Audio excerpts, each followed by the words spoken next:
This is Carly, recovered alcoholic. Welcome back to North Star Big Book. We are in episode 14 in There is a Solution. If you can open up your book to the middle of the page, we will begin. The almost certain consequences that follow taking even a glass of beer, I underlined, do not crowd into the mind to deter us. And I wrote on the side, singleness of purpose is to get drunk. Singleness of purpose is to get drunk. If these thoughts occur, they are hazy and readily supplanted with the old threadbare idea that this time we shall handle ourselves like other people. There is a complete failure of the kind of defense that keeps one from putting his hand on a hot stove. The alcoholic might say to himself, in the most casual way, it won't burn me this time, so here's how. Or perhaps he doesn't think at all. How often have some of us begun to drink in this nonchalant way, and after the third or fourth, pounded on the bar and said to ourselves, for God's sake, how did I ever get started again? Only to have the thought supplanted by, well, I'll stop with the sixth drink, or what's the use anyhow? And this was my experience. I was constantly making these announcements and proclamations when I was in college and I was trying to stay sober, that I was going to be sober and I wasn't going to do whatever I was doing anymore. And my friends would be over and they were doing what they were doing and they were drinking and partying, and they saw me drinking and partying and they would be like, hey, Carly, I thought you weren't going to get drunk tonight. And I said, oh, I totally forgot. Well, I already started. I'll start again tomorrow. I just was not capable of even remembering my own promises.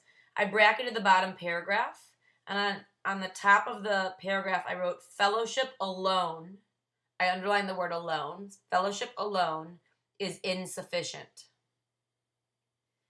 Fellowship alone is insufficient. This is an idea that really makes people in AA uncomfortable if they don't understand what we're saying when we talk to people about this in the book.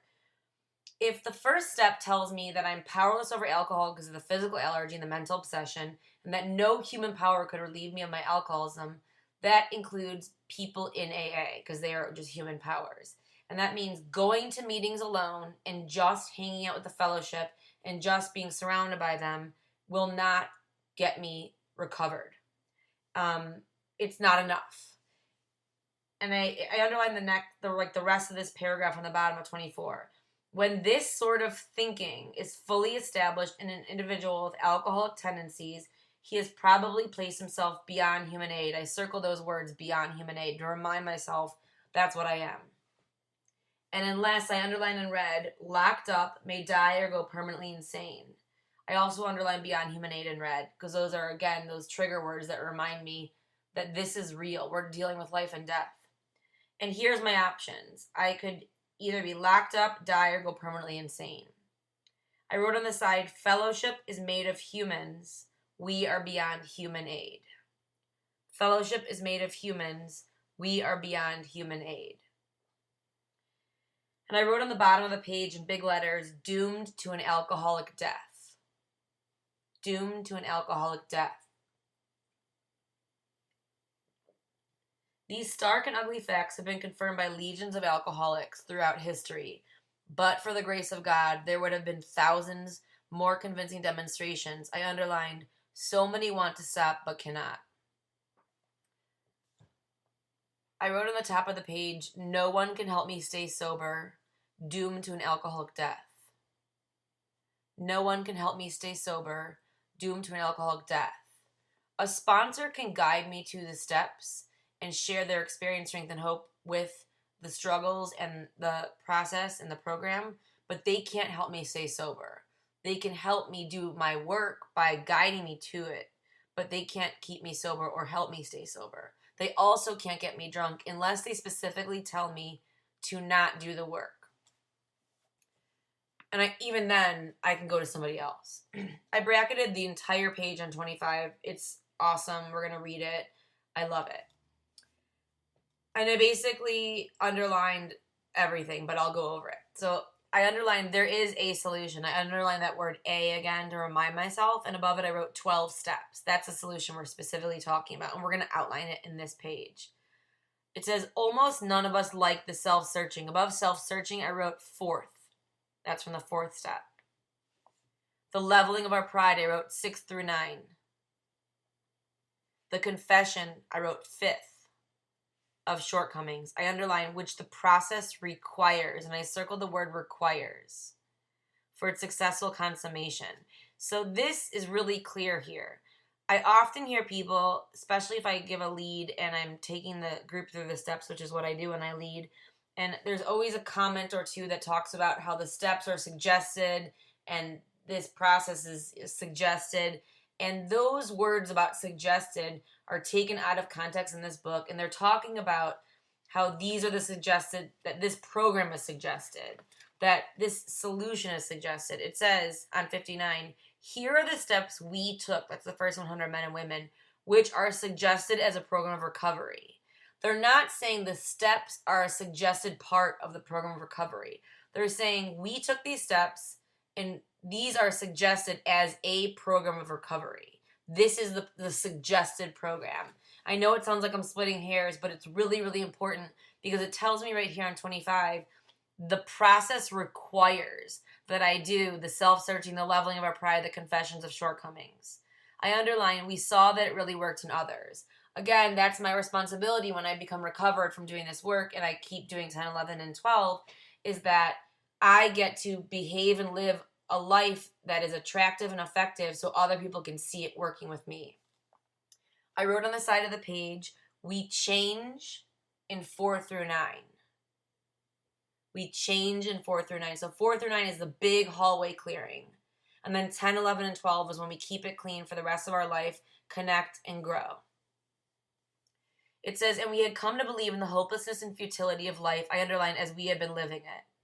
When, therefore, we were approached, I underlined, by those in whom the problem had been solved. And above that I wrote, like me. Because I'm someone who the problem has been solved as a result of doing this work. I underlined, there was nothing left for us but to pick up the simple kit of spiritual tools laid at our feet. And that kit is the Big Book, which in the Big Book are the 12 steps and all the principles and suggestions about how to live. We have found much of heaven and we have been rocketed into, I underlined, a 4th dimension. Above 4th dimension, I wrote 10, 11, and 12. So the 4th dimension of existence that is referred to when people talk about a spiritual awakening or a spiritual experience is something that I get after I've done the big hallway clearing, after I've done 1 through 9, and I'm daily working 10, 11, and 12 as I'm working on my 9-step amends, and I'm daily working on cleaning out my house for my present, connecting with my higher power, reaching out to others, and being still. And while I'm doing those things, I'm going to have moments in my existence where I'm going to be taken into another dimension where I am not necessarily just on this plane. So little teeny moments. It's not like you're going to walk around like this all the time. There are little teeny moments where you see something beautiful that you never saw before in your regular life, or where you realize, oh my goodness, if I wouldn't have gone through that, I would never have been able to go through this. And you have this aha moment where you are not just of this world and you realize the connection of everything. And I underlined, of which we had not even dreamed. Because I didn't even know how to dream about that, because I was dreaming about dying when I got here. It says, the great fact is just this and nothing less. That we, I circled that word we, that's the first 100 men and women are telling me this is our experience. We have had, I underlined, deep and effective spiritual experiences which have revolutionized our whole attitude toward life, toward our fellows, and toward God's universe. Above effective spiritual experiences, I wrote the words psychic change. And that's referring to a change in the way I think. So, for example, when I would be resentful about how my dad was not emotionally available to me, and then my sponsor, when we went over my 4th step, and she asked me this crazy question that had nothing to do with what we were talking about, and she said, tell me what your dad's childhood was like. And I was like, what do you mean? I'm talking about my childhood.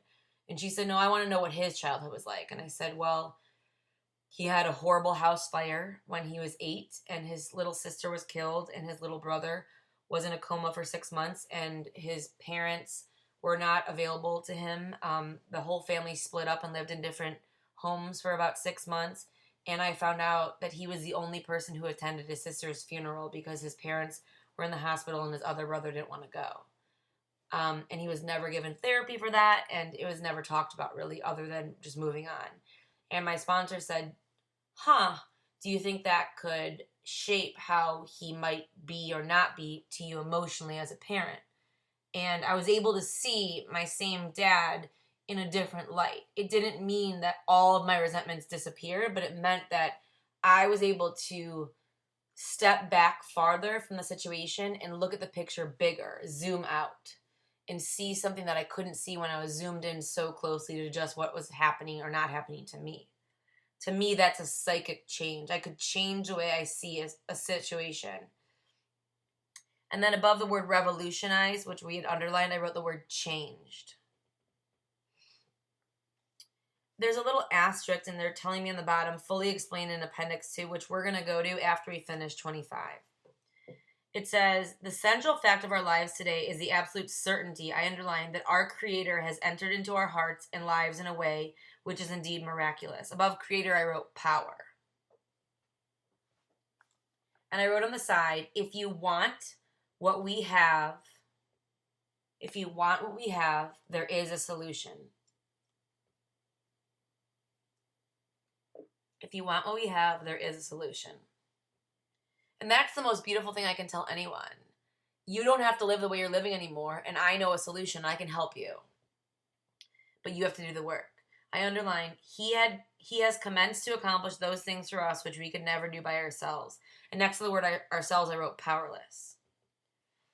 This bottom paragraph was a game changer for me. When it was explained to me by my sponsor and it was broken apart like we're going to do right now, it really changed everything for me. And I basically can look at any area of my life from the moment I got sober until today and apply this tool.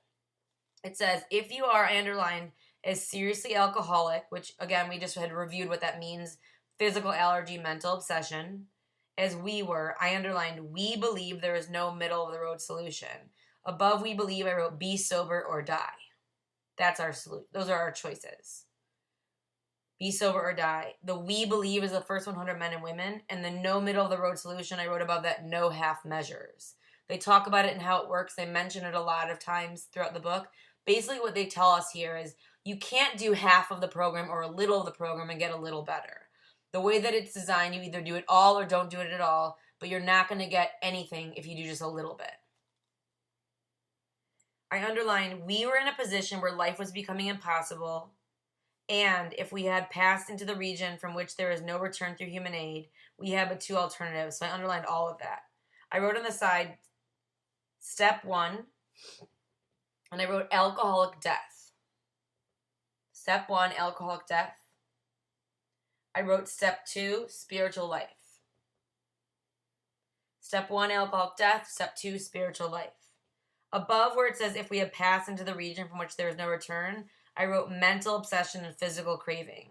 So if we've gotten to a place where we have a mental obsession, where we have a physical craving, where we can't control the amount we put in our body, once we put it in our body, and we can't stay stopped once we stop, then we have passed into the region from which there is no return through human aid. We can't control it, and no one can help us. I double underlined we had two alternatives.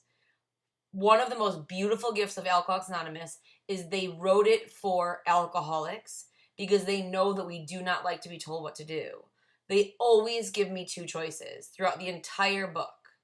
And here are the two choices that changed my life. I underlined, and I bracketed this to separate it. One was to go on to the bitter end. I underlined bitter end in red, and above this I wrote step 1. That's alcoholic death. And this is what the alcoholic death is. Blotting out the consciousness of our intolerable situation as best we could. So basically step 1 is knowing that we are powerless, knowing that no one can help me, and not having a solution. And they said that we could do that. We could stay on that course. We could go to the bitter end, and all of us know what our bitter ends could look like based on where we were when we stopped. And the other, I circled and the other to separate it. And then I wrote step 2, and it says to accept spiritual help. On the bottom, I wrote 2 choices. So let's go over this again. I've got 2 choices, step 1 or step 2. I can die in the bar knowing what my truth is, knowing I'm an alcoholic, knowing I have a physical allergy, knowing I have a mental obsession, knowing no one can help me. Step 2 is my solution. I get to choose between those two. We're going to stop right there, and we're going to flip over. In my book, I have the 3rd edition. It's on 569. We're going to go to Appendix 2. It might be on 567 in the 4th edition. Go to the Appendix 2 where it says spiritual experience. This is awesome because they refer to a spiritual experience a lot throughout this book. They're going to define it here. And there's 2 definitions that we're going to be looking at. It's a spiritual experience, and so next to the word spiritual experience, I wrote or awakening. They refer to spiritual experience or spiritual awakening. And next to awakening, I made like the symbol for change, which is the triangle from math, which is also in our AA coin symbol that we no longer have, that circle with the triangle. On the top of the page, I wrote spiritual experience, and I wrote as a result of working 12 steps. Spiritual experience as a result of working 12 steps. And I wrote underneath that, fellowship will not bring about the change. Fellowship will not bring about the change. And then I wrote, mental obsession prevents us from staying sober. Mental obsession prevents us from staying sober. So I'm just going to review what I wrote. At the top, I wrote spiritual experience as a result of working 12 steps. Underneath that, I wrote fellowship will not bring about the change. And then I wrote mental obsession prevents us from staying sober. And it says spiritual experience, and I wrote or awakening with a change symbol. And then I start to read. It says the terms. I underlined the word terms, and above it I wrote the number 2 because there's 2 terms we're referring to. I underlined spiritual experience, and above that I wrote quick. And then I underlined spiritual awakening, and I wrote gradual. So these are the 2 terms. The book promises me once I do 1 through 11, I'm going to get to door number 12, and I'm going to either have a spiritual experience or a spiritual awakening by the time I get there. They promise one or the other. They do not ever say that it will never happen to some of you. It says if you do 1 through 11 and you don't stop, you're going to get one or the other. It's either going to be quick like Bill W. had, or it's going to be gradual, which was my experience, where it happened so slowly I was not aware of the change until someone else pointed it out to me.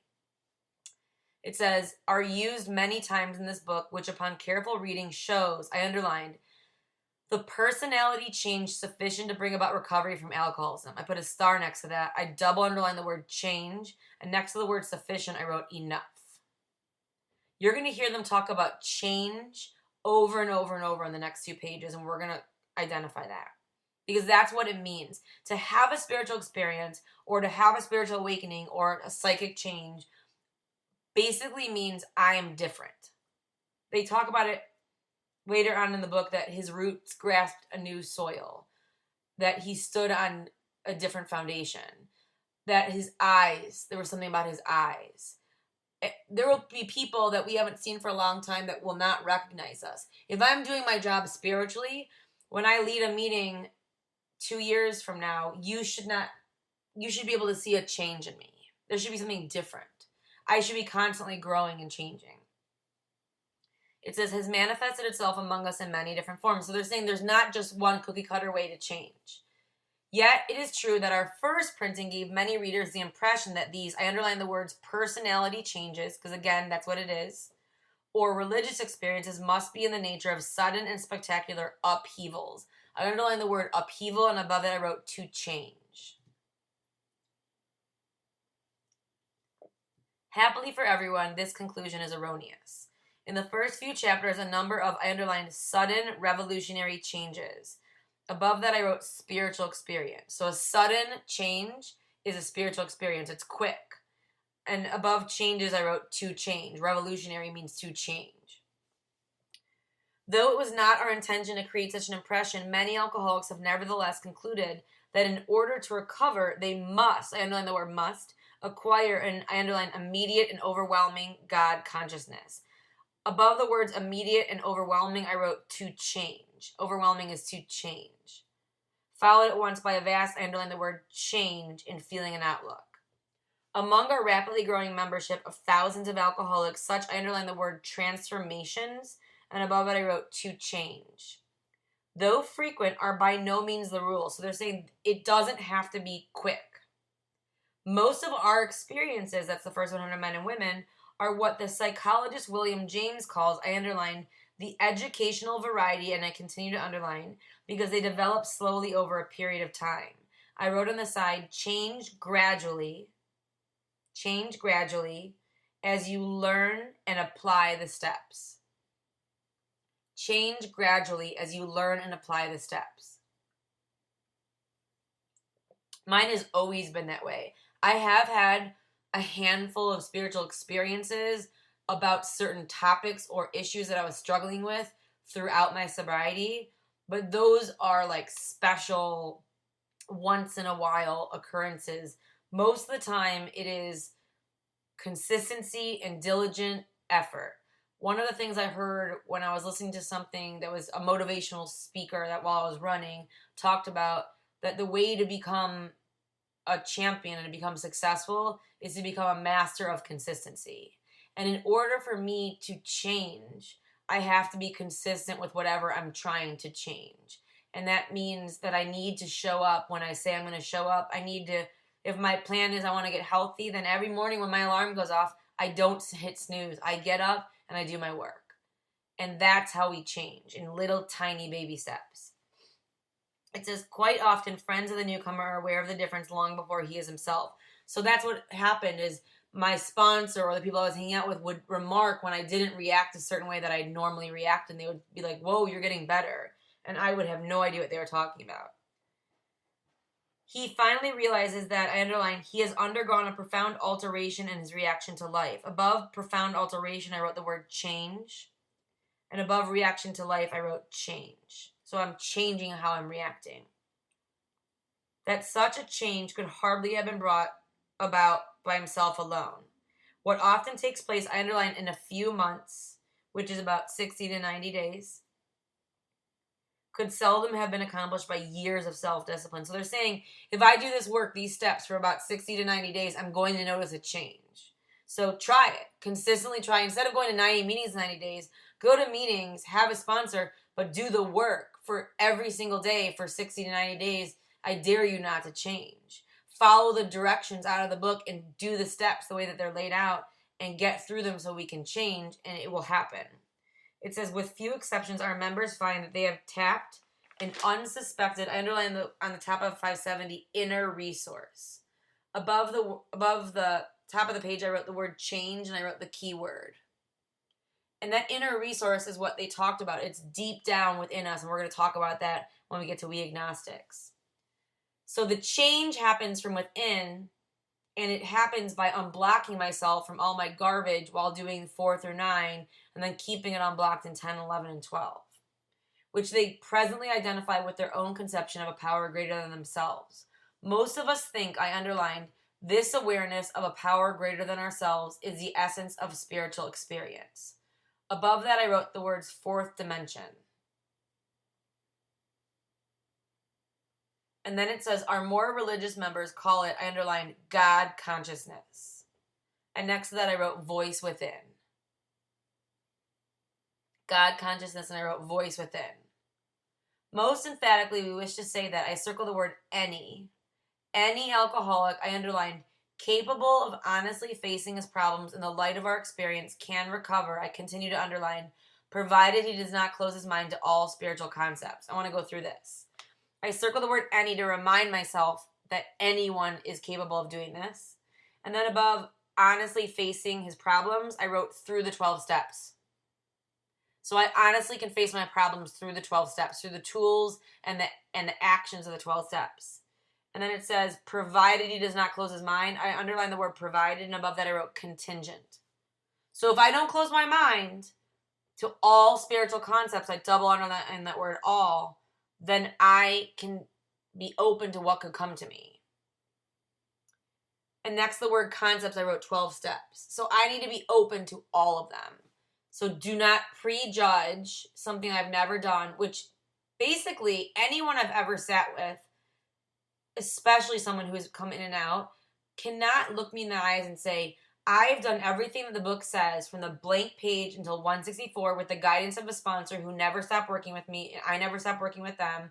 I never stopped doing the work, and I can't stay sober. It's never happened to me in all the time I've been sober.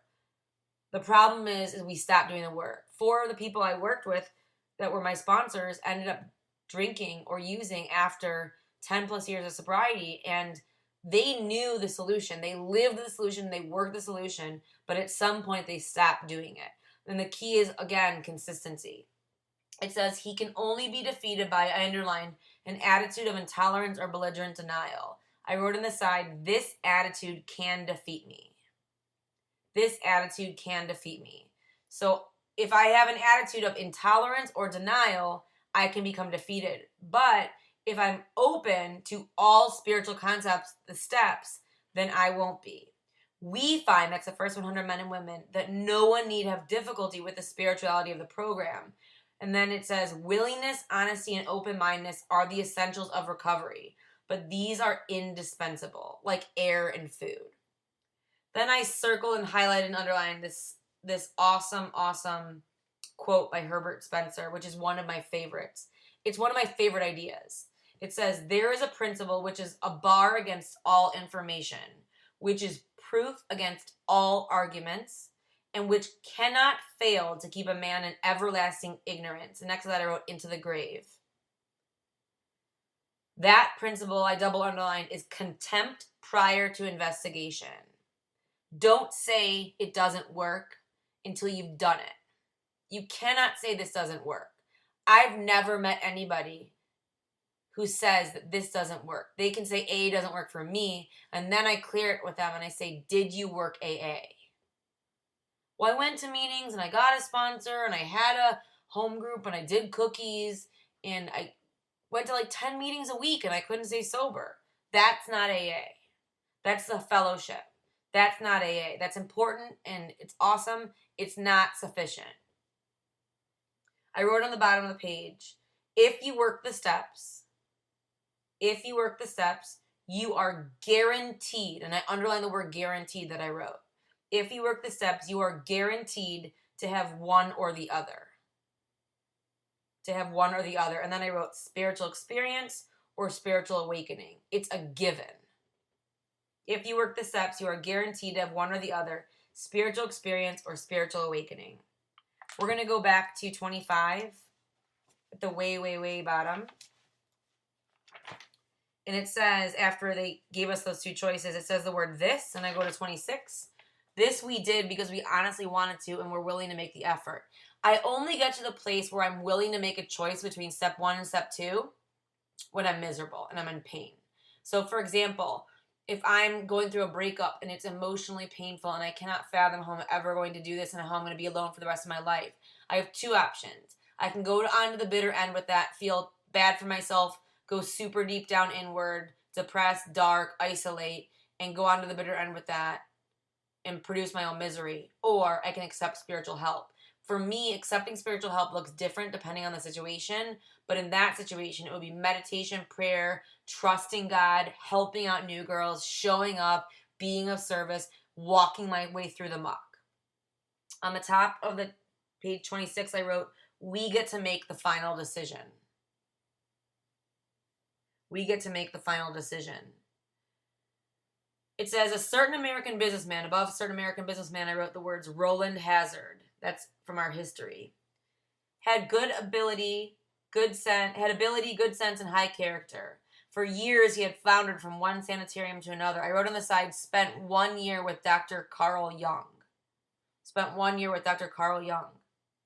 He had consulted the best-known American psychiatrist. Then he had gone to Europe, placing himself in the care of a celebrated physician, the psychiatrist Dr. Jung, who prescribed for him. Though experience had made him skeptical, he finished his treatment with unusual confidence. His physical and mental condition were unusually good. And above all, he believed. I underlined he believed. That's in our mind.